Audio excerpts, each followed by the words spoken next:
All right, guys, first of all, I just want to thank everybody from the bottom of my heart that you guys chose to come to this meeting, because you could have been at the other one, and the other one had a really great tagline on it, and mine was handling objections. Like, I need to use ChatGPT or something, so I appreciate you guys coming to this one. Sweet. So you guys are in here because you guys know that growing your business requires you to be good at sales, correct? All right, so you know that you're getting objections, which is holding you back from making sales, correct? Right? If you think about just the power of getting one more sale, and if you were to do the math, what's your average sale in terms of revenue? About $2,500, would you say? Give or take, ish, okay? So literally, if you take your closing percentage from 50% to 60%, or 60% to 70%, you're talking about adding 6 figures in business to your revenue, total revenue. So if you're not at $1 million, you have to really take a good close look at what your closing ratios are. Isaiah is one of my clients. He's a member of this group, okay? When I first met Isaiah, what was your closing ratio before you started the coaching with me? Yeah, before I started with you, I was probably closing 40%, maybe 30 to 40 some months. Right. And so he was at 30 to 40% close. And then once you joined the coaching program, how did it help you improve your sales and your closing ratio? Like statistics? Yeah. The numbers? Yep. Yeah. After the coaching program, I probably went up to 60, 70% close. Now I just maintain 70 to 80%. August was 74% close, and I raised the prices up too, so yeah. I didn't lower anything. So doubled his close ratio and increased his prices. You guys could probably double your close ratio if you just cut your prices in half. But who cares if you're selling more jobs if you're making the same amount of money? So what were you charging before you started the coaching program? 10 to 12 bucks. 10 to 12 bucks, and now what are you charging? 15. 10 to 12 to $15 a foot. Okay, so he increased his profit, well, let's just talk about revenue, about 50%. But every dollar over and above what you're currently charging right now would equal pure profit in your pocket. Does that make sense? Okay, so if your profit margins are at 30% and you just charge $1 per foot more, all of that would be pure money back into the business that you could grow it. So do you see, if you're able to learn how to overcome objections and not have to drop your price in order to make the sale, how it's going to like double your profit in your business total. Does that make sense? Okay, so you have to think about, in terms of objections, what are the typical objections that you guys get? Go ahead. Honey, I have a headache. Okay. In terms of making sales, that is a sale. That's a good one. I like that. Now my question is, how do you overcome that objection? I introduced the value that I'm providing. Yeah. So you guys want to know a quick one real quick? LARIC, listen, acknowledge, restate the objection back to them, isolate and close. So you would say, hey, honey, I totally understand you have a headache. That's not a problem. Let me ask you, is that the only reason why you don't want to blank right now? All right? That's how you isolate. All right? And then you say, well, listen, if there was a way that I could do blank without you getting blank, would that be helpful? All right? And then you would be able to close that sale. There you go. That's all objection handling is, guys. All right, so. What was the K in there? What's that? What was the K? It's LARIC, close. Go for the close. Right? So you just have to find a way to overcome their objection, find a way to solve their problem. So, for example, I had a client that was and by the way, how many of you guys, as soon as you heard I was the 7th highest income earner at Leaf Filter, your opinion of me went down because I used to sell for Leaf Filter? Thank you for your honesty. If you didn't raise your hand, you'll lie about other shit too. Okay? So here's the thing. I know you may not like me because I was working for Leaf Filter, but here's the thing. Leaf Filter is a $2 billion a year company. All right? They have 2,000 sales reps nationwide. They're selling their gutter screens at, you know what prices they're charging. I don't want to get slapped with another cease and desist warning from them. Okay? So you guys know what they're charging, you guys know what their process is, you know why, how they start high and then they end up low. Well, guess what? That business model clearly works. So what I do is I teach people how to do that business model so that you can close, raise your prices while also raising your closing percentages, which helps your business grow, right? And in terms of modeling, when you look at what Tony Robbins talks about, is if you want to have success in life and build skills in any area, there's only 3 things you need to do. Number 1 is model. So you want to find somebody who has outstanding results in the area that you want to achieve and accomplish and model what they do. So that's number 1. People, if you want to model anybody in the gutter industry, who do you want to model? Do you want to model a guy that has a business that does $1 million, $5 million, or something like that? Or do you want to model a business that does $2 billion? Which one do you think will help you grow more? $2 billion. Thank you. Number 2, modeling. This is why people hire me. Gutter companies and leaf filter reps hire me because I was the 7th highest income earner. And I'm not saying this to brag, guys. I'm just trying to establish credibility. I only ran 433 leads, where the top guy ran over 1,000 leads that year. And I was the 7th highest income earner. So if you model somebody that has outstanding results, you'll get similar results. If you do what they did, if I give you the recipe for the best chocolate chip cookies ever, all you have to do is follow the recipe and you'll be able to make the same great chocolate chip cookies as well. How did Leaf Filter go from a family-owned business to out of a guy's garage, Matt Collick's garage, to having 200 plus locations? There's a system. And if you just take the system and you copy and paste, copy and paste, copy and paste, how many people want to have multiple locations doing $10 or $15 million a year each location? Like that's a medium-sized location in Oklahoma City where I was at, did 10 sales reps doing $15 million. I sold 1.5 million by myself on 433 leads, okay? So just do that math. Take 1.5 million divided by 433, and that'll tell you what my average revenue I brought back to the company for every lead that I ran. My average sales size was like $5,000.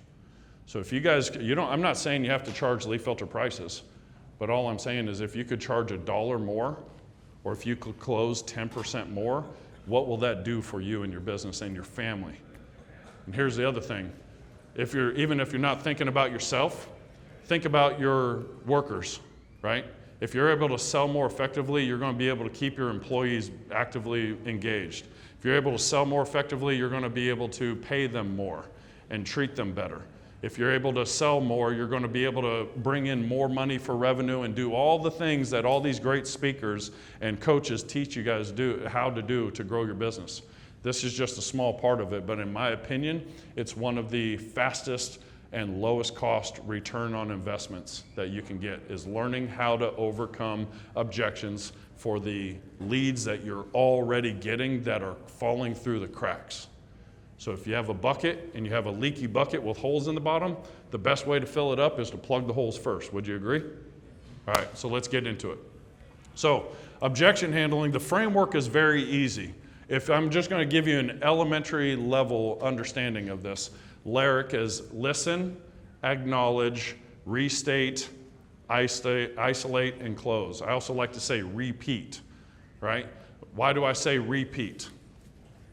It's to match and mirror their language, because if they use one word and I change that word, it's going to break rapport and it's going to feel to them like you're not listening. So this is a concept in NLP, neuro-linguistic programming, called mirroring, matching and mirroring, right? So you're going to use their language back at them. So you'll notice I'll do this, all right? You're going to listen. Why is listening important? Let's just go ahead, I'll just use Isaiah as an example here. Just give me an objection. Let's say, okay, so I've given you my price, I've showed you everything I'm going to do, and that's pretty much everything I have to go over with you, Isaiah. Where would you like to go from here? Yeah, I appreciate your time. I think just give me a couple days, I need to think about it. Okay. Now, when he says I need to think about it, if I add a little bit of silence in there, oftentimes people will continue to keep talking, right? So if I say, "Ooh, I know how to overcome this objection," he says, "I need to think about it." Let me ask you this: is think about it a real objection? No, it's not? Really? You guys don't get that objection? I'm fucking with you. Yes, it is an objection, but here's the thing, it's a smoke screen. What's the real objection? I don't see the value. You don't know. Did he say that? Ooh, he didn't say that. So how do you know that's the objection?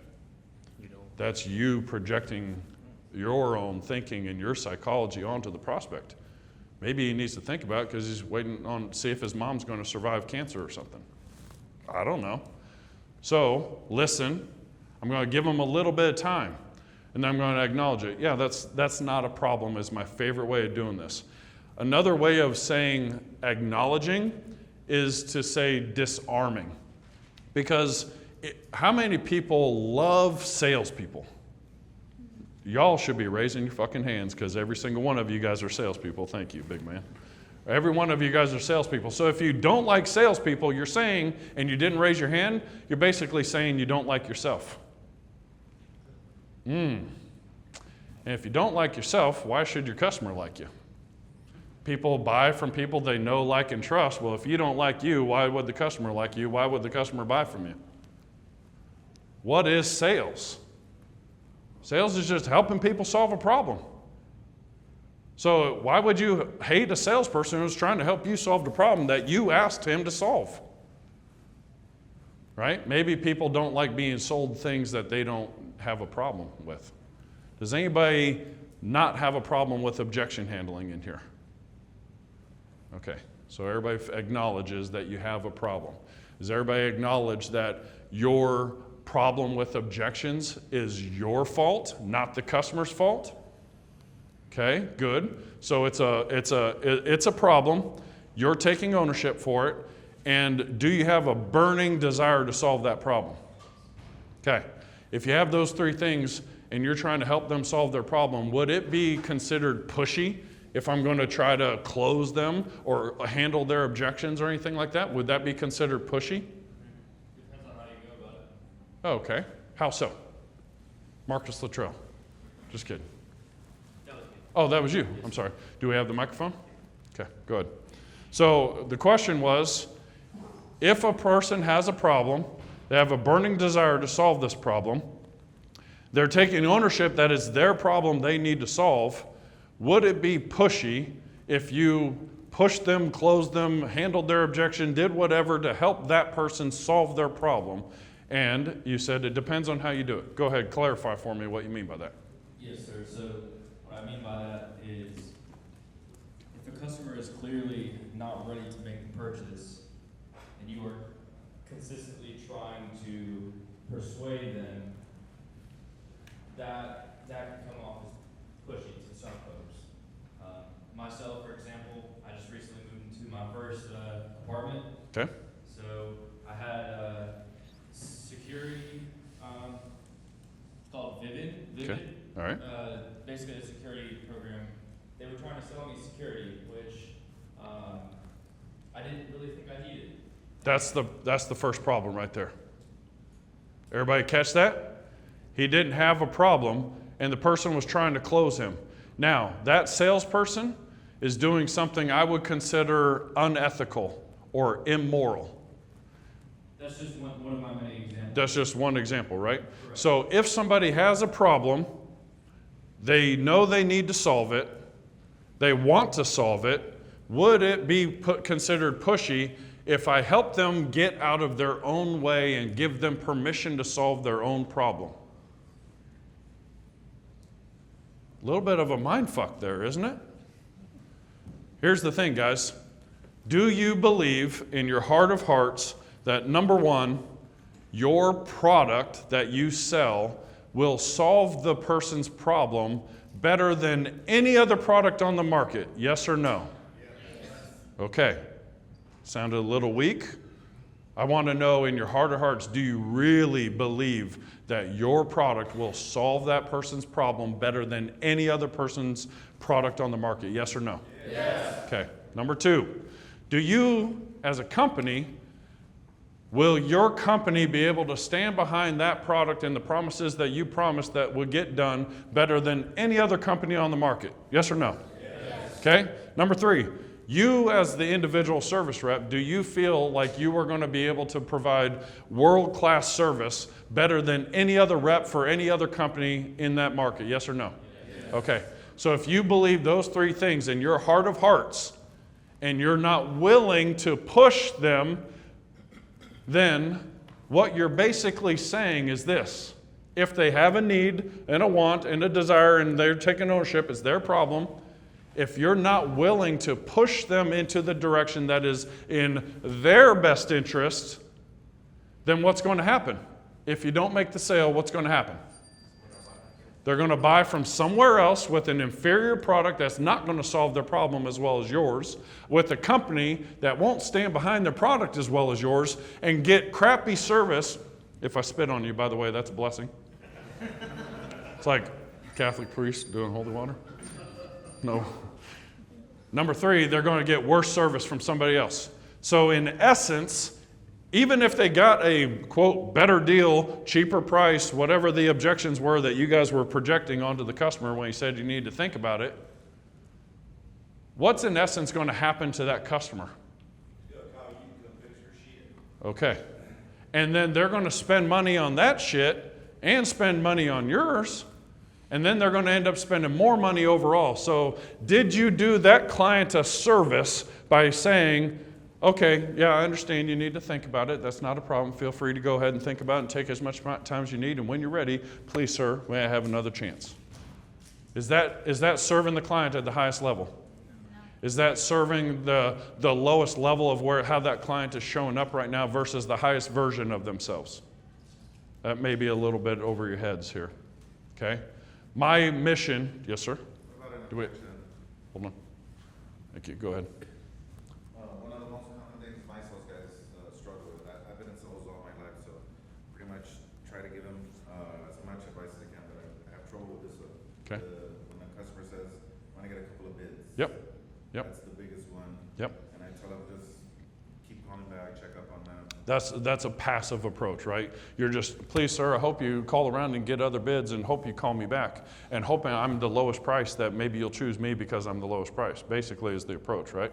Thank you for that, Rick. So that actually was one of, when I had a leaf filter rep join my coaching program. His name is Chris Matthews. He works out of the Milwaukee office. You can look him up and verify this, okay?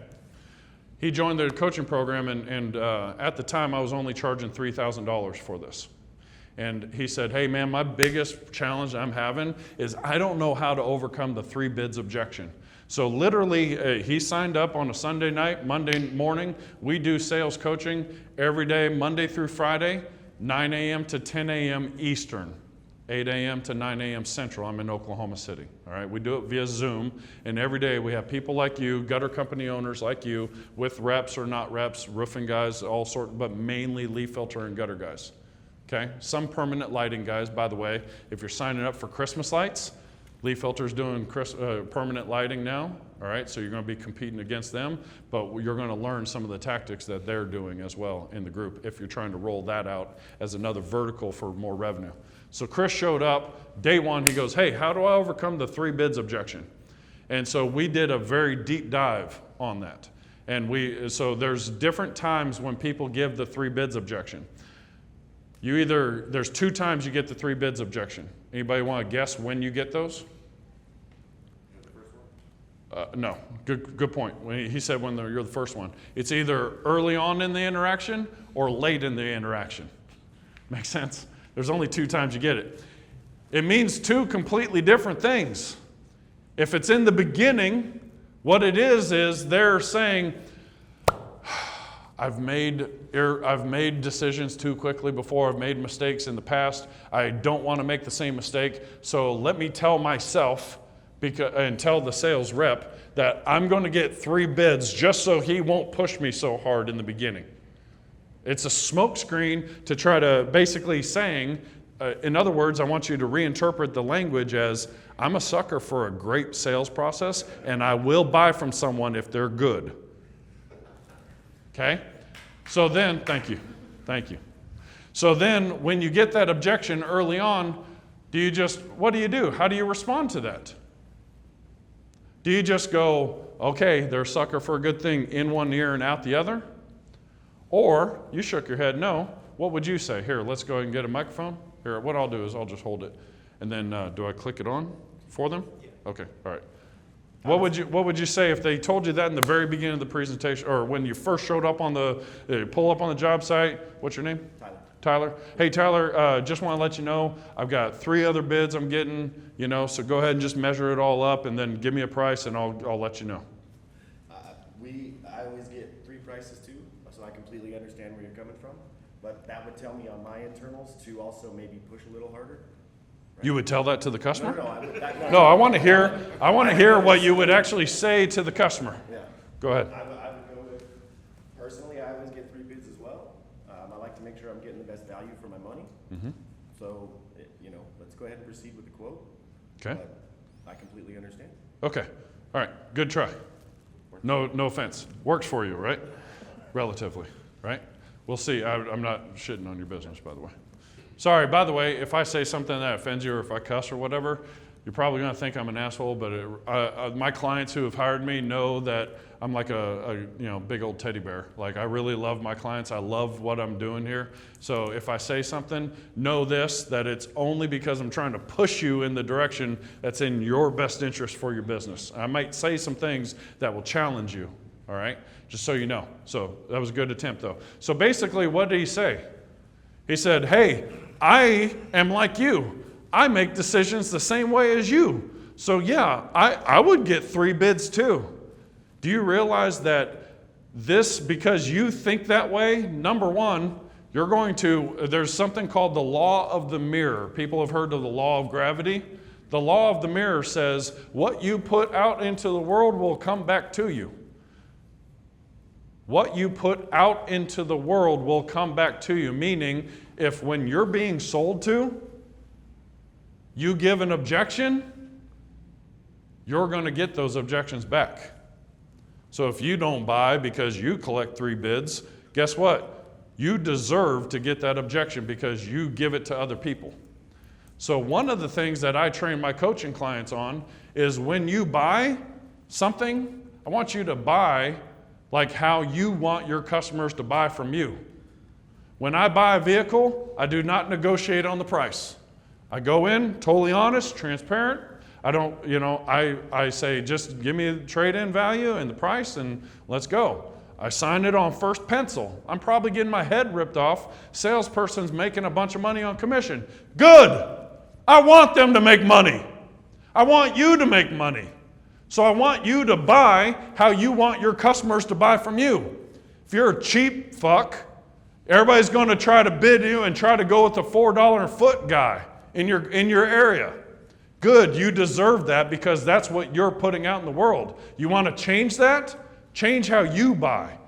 In order to influence others, you first need to learn how to influence yourself before you can influence others. I used to be 365 pounds. And I've always wanted to coach people. And I came back from this Tony Robbins event all fired up. I completely changed my life. I had stopped. I was on antidepressants. I was suicidal. I got off antidepressants, cold turkey. I was changing everything about my life, trying to lose weight and all this stuff. And I was talking to a guy who was a coach, and I said, man, I want to be a coach. He goes, Jeremy, who's going to hire you to coach them if you can't even control what you put in your mouth? That was a punch to the gut. And so literally the next year I ended up went to Mexico, had half my stomach donated to somebody in the cartel, all right, and lost a bunch of weight, right? Yes, sir. So I have a technique. It works for me, and I try to train my guys. Okay. So before I get the estimate, I usually talk to them, spend a little time with them, and before I get the bid, I take them to my truck. Mm-hmm. I have a real nice custom setup Yep. where I open my box Yep. truck, and I tell them, let me show you the dessert. Right. When you enter a restaurant, you see the desserts there. Right. Your It's eyes usually are- the last thing, right? So I take them and I show them this, show them which style fits their house and then that's usually the closing when I close. Okay. Is I tell them that. I show them this is the dessert, it's going Right. in your house. Your house is a cake. Yeah. And I'm gonna decorate it. These are gonna be your toppings. That's usually what I close with. Okay. And I tell them, I usually make a joke or something. Yeah. You wanna get diabetes with me? Right. I like the joke. I like it. It's a good pattern to interrupt. So here's the thing. So what do I say when somebody? So Chris came in. And he goes, Jeremy, how do I overcome the 3 bids objection? And I said, okay, this is what I told him. There's time when you get it before and the time when you get it late. It means 2 different things. So if they say it up front in the beginning, I just go ahead and just go on and have a conversation with them right from the get-go. So let's just go ahead and role play it. Anybody want to see how I would handle this? So you'll be the customer, and you'll just say, hey, what was your name again? Was it Tyler? Tyler? Hey, Tyler, I'm Jeremy with Leaf Filter. How's it going? Good, pleasure to meet you. Good. Go ahead and hold the mic up so you can hear it. All right, so it looks like you booked an appointment for 1 o'clock to look at possible ways to keep the leaves and debris from getting in your gutter so you don't have to clean them out anymore. Is that correct? Yes, sir. Awesome. Well, I know we've got a limited amount of time, so are you ready to jump in? Yeah. All right. I do just wanted to let you know, though, I do always get 3 bids. So just so you know, we're not going to make a decision today. Okay. Yeah, that's not a problem. I understand you need to get 3 bids. I'm just curious, have you already gotten some bids, or am I just the first person that showed up so far? You're the second. Okay, boom. So by the way, that question got him to open up about something. I'm the second one, right? So now I'm curious, so I want you to understand this, that all your objection handling and sales, telling isn't selling. So unlike Rick, right, I do go to telling mode at a certain point, but what I want to do is I want to ask questions that get the prospects to open up to where they'll talk about their problems and what they're looking for. Does this make sense? Okay, so he said, I'm the second one that's out there. Naturally, what's your curiosity going through your mind right now? Not as a salesperson, just as a human being. What company? What did this company offer that I can't? Right. What did the other company offer? What was their price? What was their price? These are all questions that are going through your mind naturally, right? Which one of those questions out of those 3 do you think would be the most disarming? Because if I ask them what was the price, don't you think that's going to kind of trigger a little bit of a fight or flight? Well, I'm not going to tell you their price because you're going to blah, blah, blah, right? Plus, if you ask them what was the price, what does that do in terms of the prospect's mind and their thinking? It puts them in a price-based thinking versus results-based thinking. If I charge $10,000 for my coaching program, you're thinking, oh shit, $10,000, that's a lot of money, right? Which I don't, by the way. But how much more money do you think you've made since you've joined the coaching program? If you just had to pull a number out of your ass, revenue-wise, profit-wise, whatever. Hundreds of thousands, man. Okay, so if it made him an extra $100,000, would it be worth $10,000 to get $100,000 return on investment? Yes or yes? Yes. Okay, so that's the result. You guys want the results that, Jordan's the next speaker up. He's going to teach you how to make your business scalable so that you can sell it, so he can buy it. Right? Jordan met me at last Gutter Summit and said, hey, we have a pretty good sales process, but I want to make it better. So he hired me to come out to his company and train them for like 5 days, and then they've continued, and then they hired me again to do ongoing training. Now as they buy more gutter companies, they're wanting to bring me on to train those guys as well, right?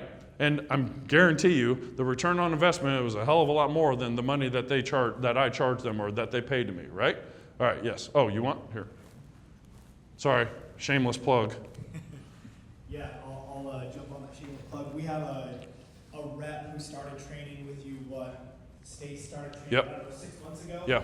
He was doing $3,000 or $4,000 monthly In commissions. Yep. He made $25,000 last month in August, and it doesn't rain in Boise, strictly because of training with you, by the way. Thank you, sir. Appreciate that.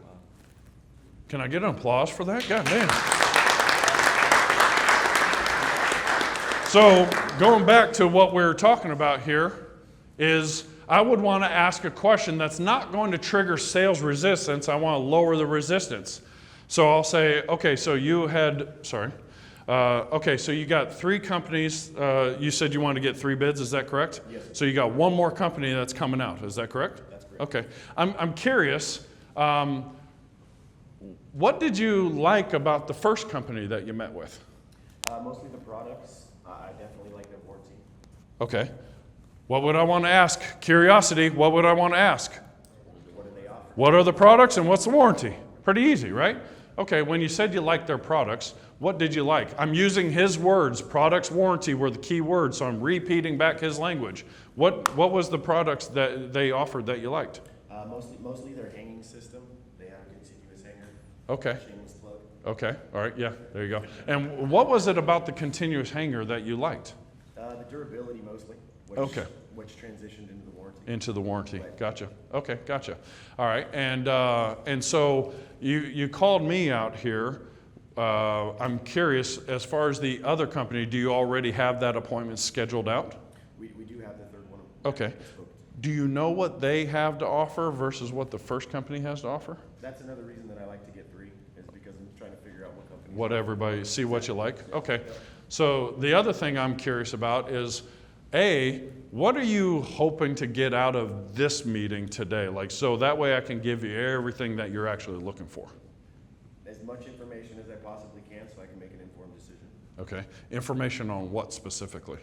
Hanging system, warranties, color options, of Okay. course, price. Okay. By the way, I'm just going to have a conversation.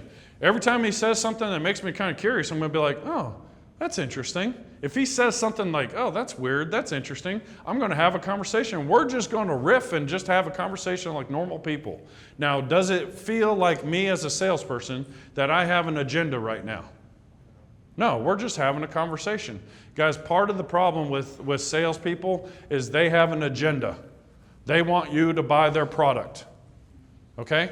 Does anybody, okay, maybe this is a bad question, but do you guys feel like I'm genuinely here to try to impart as much value onto you as possible? I'm not just here to try to sell you a product, right? All right, granted, I got a couple plants in the audience, all right? That wasn't intentional, but the point is I'm trying to open your mind to a different perspective. Whether you buy today or not, you're going to get, whether you reach out to me for coaching or not, you're going to be able to take what I'm teaching you and be able to make more sales with LARC, listen, acknowledge, repeating the objection back to them, and isolating. So one of the things by the way, how many times do you hear somebody say, I'm getting 3 bids and you're the first company that's come out here? How many loves it when they hear that? How many people hate it when they hear that? You don't hate it? You're the first company. I'm not making any decision today. I got 3 other people that are coming out to give me bids, and you're the first one out. So pretty much guaranteed you're not buying. You don't hate that? Yeah, okay, thank you. Raise your hands then. Come on. All right? So with that being said, I love it when I'm the first one out, because I'll say, like, one of the questions I like to ask people is, where are you located? We're in Texas. All right, go ahead and use your mic. Texas? Where in Texas? Just south of Austin. Okay, gotcha. All right, so so we're the first people that you've had come out here, right? Wow. I'm curious, before you had us come out here, have you been like out there in the market trying to look at like how many gutter companies there are that service this area and kind of get a ballpark idea on what a job like this might actually cost you? We've done a little bit of research and mostly just searched Google. Okay, hold the mic up closer to your mouth. Thank you. All right. Okay, so if you had to put just a rough ballpark guess on how many gutter companies there are in the Austin area, what would you guess? Probably 50 to 70. 50 to 70. Now I'm curious, how many quotes are you going to have? 3. Okay. Who's curious right now? What's going through your mind curiosity-wise? How do you know you got the best 3 out of 50 or 60? Guess what? I'm going to ask that question. Why would I ask that question? I want to plant seeds of doubt in the prospect's mind. Another question I'm going to ask is, okay, so I'm curious, are we the first people you chose to call? Or are we just the first people to actually like show up? First people, I had one that didn't show up, and Keep going. You are the first to answer the phone. Interesting. What's your curiosity telling you guys right now? Huh? Speak up. Foot's in the door right now. Foot's in the door. Why? They just give you opportunity. Okay, what else? What else is going through your mind curiosity-wise? You answered your phone. Yeah. You know what I like to say to people when they say that? I go, you know what's interesting? There's a lot of gutter companies out there, clearly. If you're trying to call them to say, here, take my money, and they're not quick to respond, how quick to respond do you think they're going to be if you're calling them and complaining about something? Not quick at all. You like that? I heard a little gasp. That was gangster? Yeah. Planting seeds of doubt. So what ends up happening is I plant so many seeds of doubt because I'm the first person that they've ever talked to about this that they're like, clearly, this guy knows what he's talking about. It's not even worth me calling around and getting other quotes. And then, bam, sales made at a good price.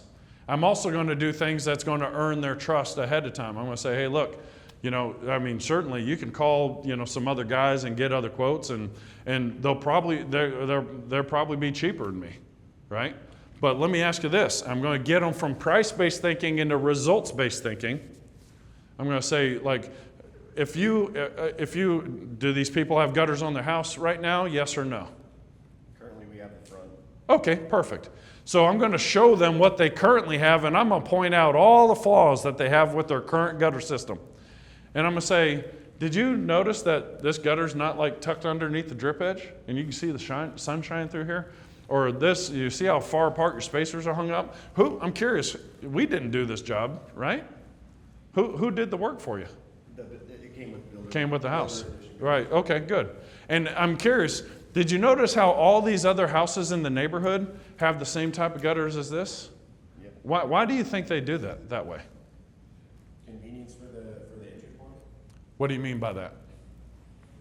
By the way, convenience for the entry point. What does he mean by that? Just bucking water from the front door. I'm sorry, what? Bucking water from the front door. Okay, water from the entry point. Okay, what else? Like, I don't know what that means. So what do I need to do whenever a customer tells me something that I think I know what that means, but I'm not quite sure? What should I do? Clarify, ask a question, right? So when you say, I'm going to repeat his language back to them, I'm going to say, okay, when you say, convenience of the entry, of what do you mean by that? And then they say it more clearly. By the way, it's all about the questions. Sales is all about asking the right questions at the right time with the right tonality, the right pacing, and with the right intention. Okay? So if you go back and you re-watch this video and you notice some of the language I'm using, some of the pauses, some of the tonality, right? You're going to notice that there's a lot of subtle nuances in there. It's not just what Jeremy said is just mind-blowingly amazing. It's how I say it and what's my intention behind it. Okay? So when it comes to these objections, do you guys, again, one of the biggest things you can do, because I know we're short on time here. You sure? Okay, 10 minutes. We'll wrap it up here. One of the greatest things you can do is you can recognize patterns. How many people have kids in this room? Raise your hand. If you want your kids to be successful, Tony Robbins says, if you want your kids to be successful, is teach them how to recognize patterns. When it comes to objections, all objections are basically the same pattern.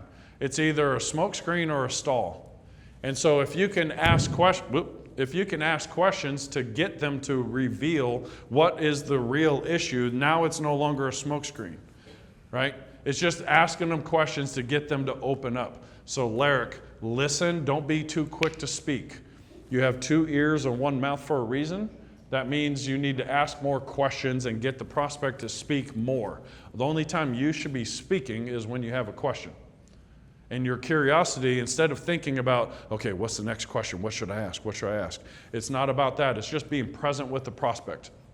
Be present with the prospect and be genuinely interested in helping that prospect identify their problem and solve their problem.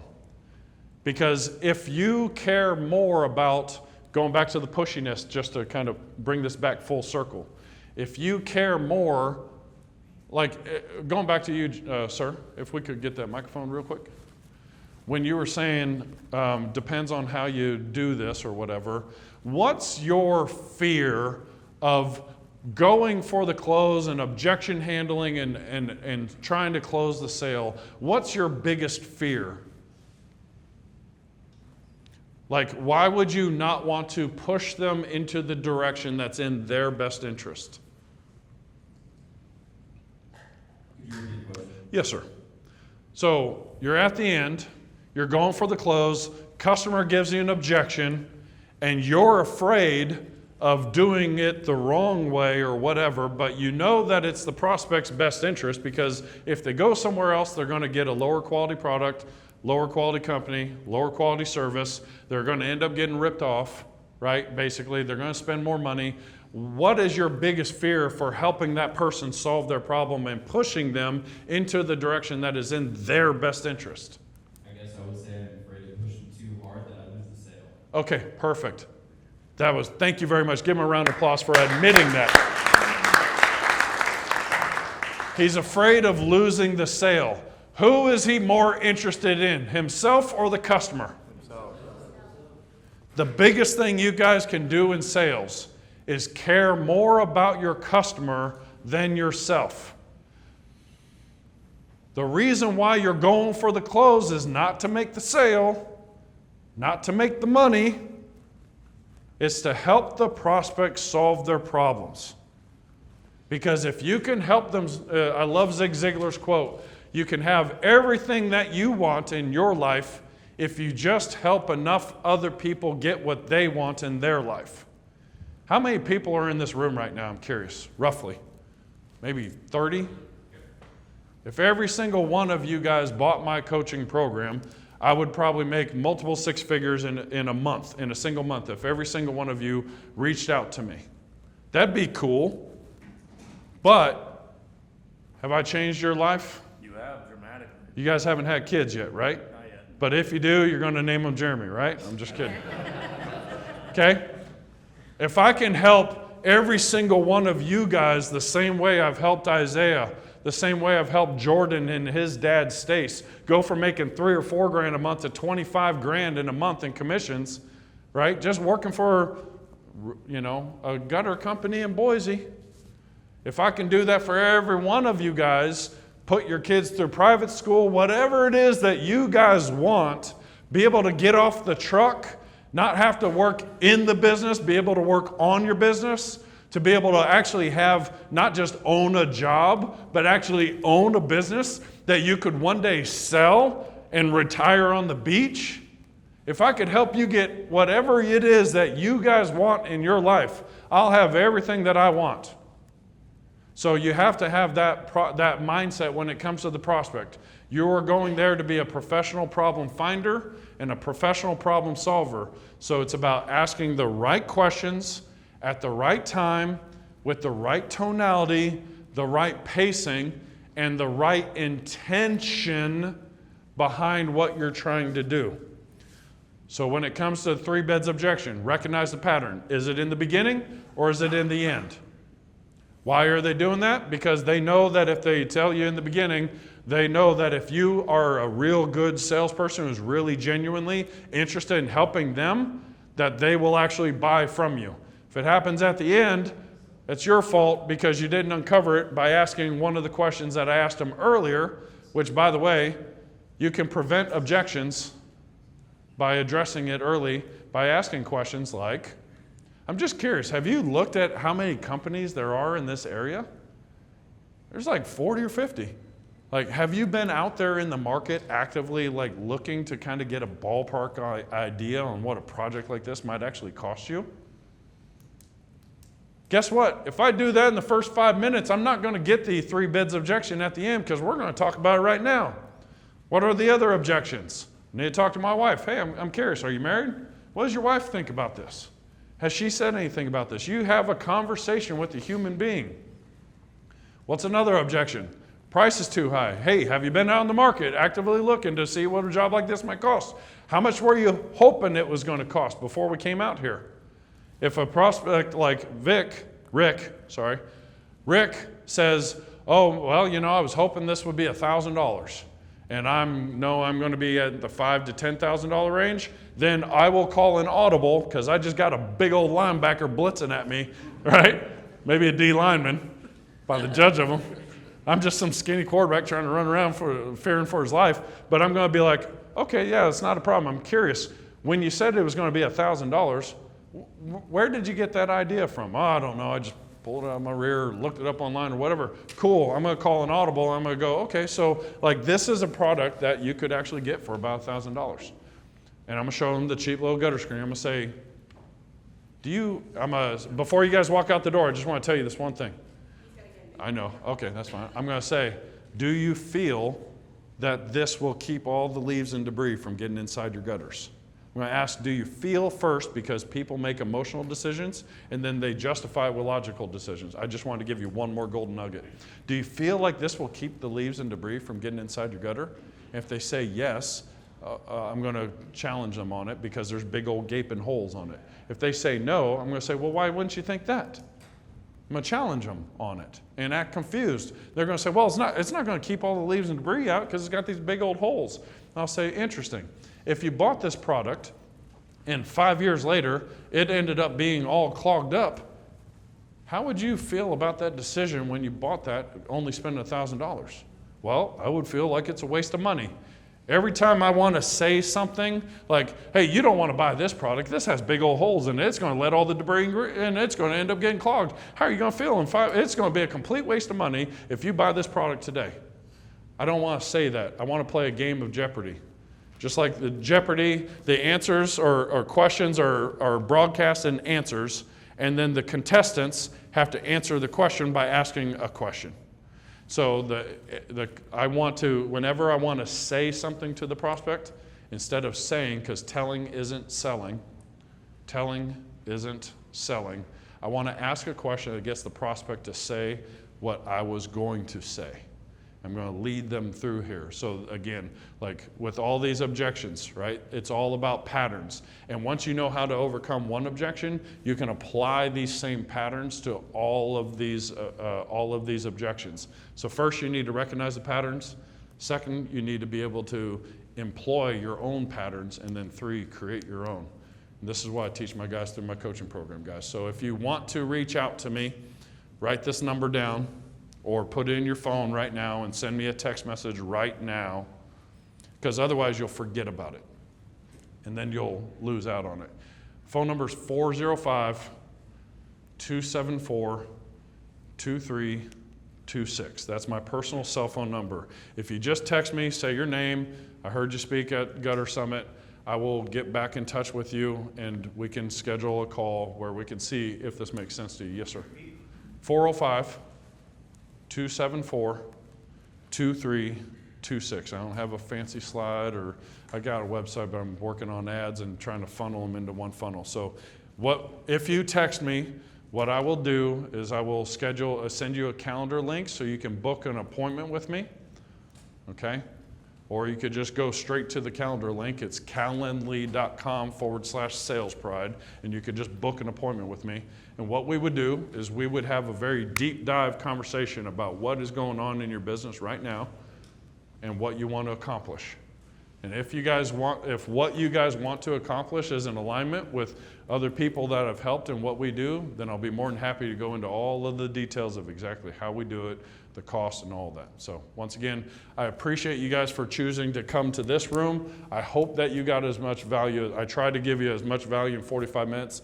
Clearly, there's more value I can provide to you, but I hope that you got enough information that you could take 1 or 2 golden nuggets and actually apply it in your business and make more money, all right? If so, let's go.